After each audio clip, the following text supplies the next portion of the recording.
वंदे गो मातरम। मित्रों, ज्योतिर्मय गो संस्थान में आपका हार्दिक स्वागत है। मित्रों, आज हम बात कर रहे हैं ज़्यादा गर्मी बढ़ जाना। जैसे कि गर्मियाँ आ चुकी हैं और गर्मी के अंदर सबसे बड़ी समस्या आती है बहुत सारे व्यक्तियों के साथ कि उनकी शरीर की गर्मी बढ़ जाती है, जिसके कारण से उनको एक्सेसिव पसीना आता है, मतलब ज़्यादा पसीना आता है। इस तरह से समझिए 4 मित्र अगर कहीं बैठे हैं तो उनमें से एक मित्र ऐसा होगा जो पसीने से लथपथ रहेगा, मतलब सामान्य व्यक्ति से ज़्यादा पसीना आना। उसका एक ही कारण है, क्योंकि जिसके शरीर में पित्त बढ़ा हुआ है, जिसके शरीर में गर्मी बढ़ी हुई है, उनके साथ ये चीज़ होती है और उनको ज़्यादा पसीना आता है। तो इससे कैसे बचा जा सके, और जिनके साथ ऐसा होता है उनको एक समस्या और होती है, वो है ज़्यादा नींद आना या हमेशा नींद में रहना। नींद लेने के बाद में भी उनके साथ ऐसी स्थिति बनी रहती है कि हमें अगर और सुला दिया जाए तो वो उठने का नाम ही न ले। ऐसी स्थिति इसलिए होती है कि जो शरीर में गर्मी बढ़ी हुई होती है वो गर्मी मस्तिष्क में चली जाती है, और मस्तिष्क में गर्मी बढ़ने के कारण नींद जैसी अवस्था हमेशा हर समय बनी हुई रहती है।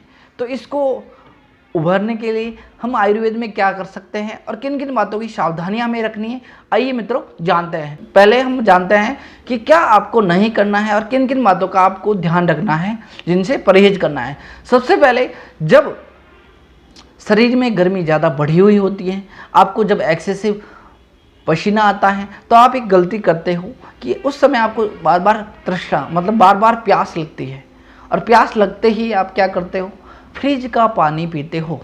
फ्रिज का पानी सबसे ज़्यादा उपयोग में लिया जाता है, और फ्रिज के अंदर भी आपको कौन सा पानी चाहिए, चिल्ड, जिस पानी के अंदर बर्फ़ होना चाहिए, जिस पानी में बर्फ़ होता है, ऐसा चिल्ड वाटर आपको नहीं लेना है।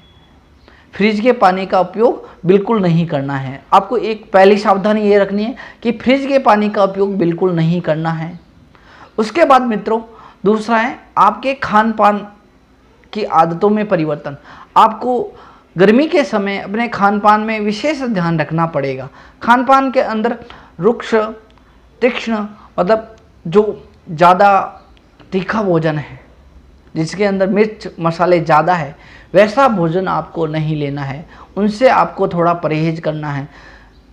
और सामान्य फलों का सेवन सबसे ज़्यादा करना है। फलों और सब्जियों का सेवन ज़्यादा से ज़्यादा करना है। फलों के अंदर अगर आपके शरीर की गर्मी ज़्यादा बढ़ी हुई है तो सुबह सुबह उठने के बाद में तीसरा जो है, कॉफ़ी या चाय का सेवन नहीं करना है। अगर आपको किसी भी तरह की कॉफ़ी, चाय और अन्य तरह की ड्रिंक अगर आप ले रहे हो सुबह सुबह, तो उसका सेवन नहीं करना है। उसकी जगह आप लौकी का जूस, आल का जूस ले सकते हैं, वो आपके शरीर के लिए उत्तम है। अब मित्रों, सबसे पहले ज़्यादा से ज़्यादा फल, फ्रूट, साग सब्जियाँ ज़्यादा से ज़्यादा प्रयोग लें।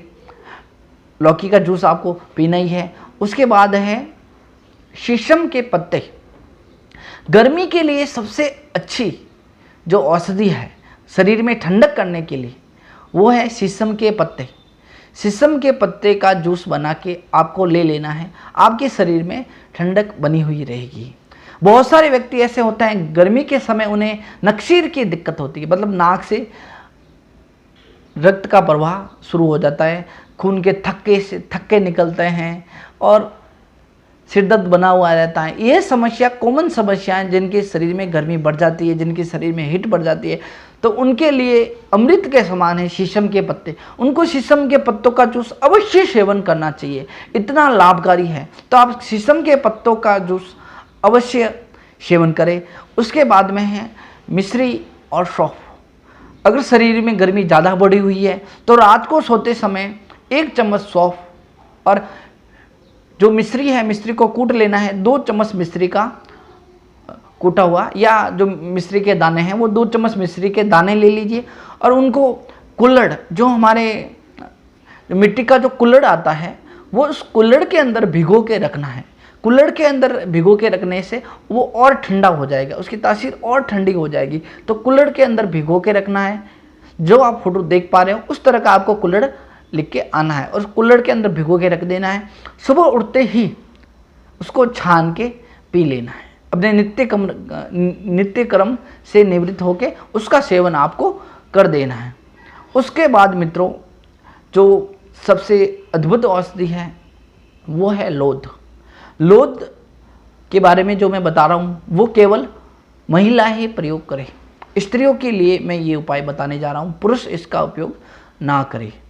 लोद जिन स्त्रियों की, जिन औरतों में गर्मी ज़्यादा बढ़ी हुई है, पसीना आना और इसके साथ ब्लीडिंग, महामारी के समय ज़्यादा ब्लीडिंग होना, एक्सेसिव ब्लीडिंग होती है, उसके लिए हम लोद का प्रयोग कर सकते हैं। आपको क्या करना है, लगभग एक सप्ताह सुबह 5 ग्राम लोद का चूर्ण लेना है और उसको मिश्री के पानी के साथ पी के सो जाना है। लगभग ये आपको 4 बजे इसका सेवन करना है और इसका सेवन करने के बाद में आपको सो जाना है वापस, लगभग 1 घंटे के लिए। तो ये आपको शरीर में अद्भुत लाभकारी है और शरीर में ठंडक कर देगी और ज़्यादा ब्लीडिंग की जो समस्या है या ज़्यादा पसीना आना, ज़्यादा एक्सेसिव गर्मी लगना, ऐसी समस्याओं से पूर्ण रूप से छुटकारा मिल जाएगा।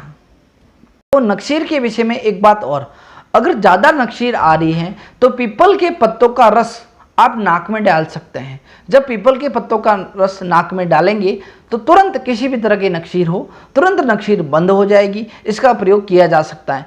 अगर शरीर में किसी भी हिस्से से ब्लीडिंग या रक्त का प्रवाह ज़्यादा हो रहा है तो आप पीपल के पत्तों का काढ़ा बना के सेवन कर सकते हैं। पीपल के पत्तों का काढ़ा अद्भुत औषधि है शरीर में से किसी भी तरह की ब्लीडिंग या ब्लड को रोकने के लिए। ब्लड का थक्का बना देता है, सभी तरह की ब्लीडिंग रोक देता है, चाहे वो चोट हो, किसी भी तरह का घाव हो, चाहे माहवारी हो या पीरियड्स अनबैलेंस के कारण ज़्यादा ब्लीडिंग हो रही हो, तो उसको भी ये रोक देता है। तो आपके पीपल के पत्तों का काढ़ा आप ले सकते हैं।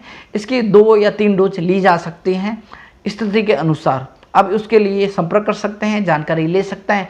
उसके बाद में मित्रों, योग और प्राणायाम।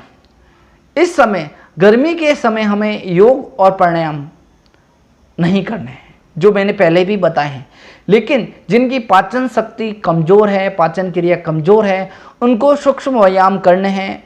जो रोगग्रस्त हैं या किसी भी तरह का रोग है, उनको व्यायाम करना अनिवार्य है।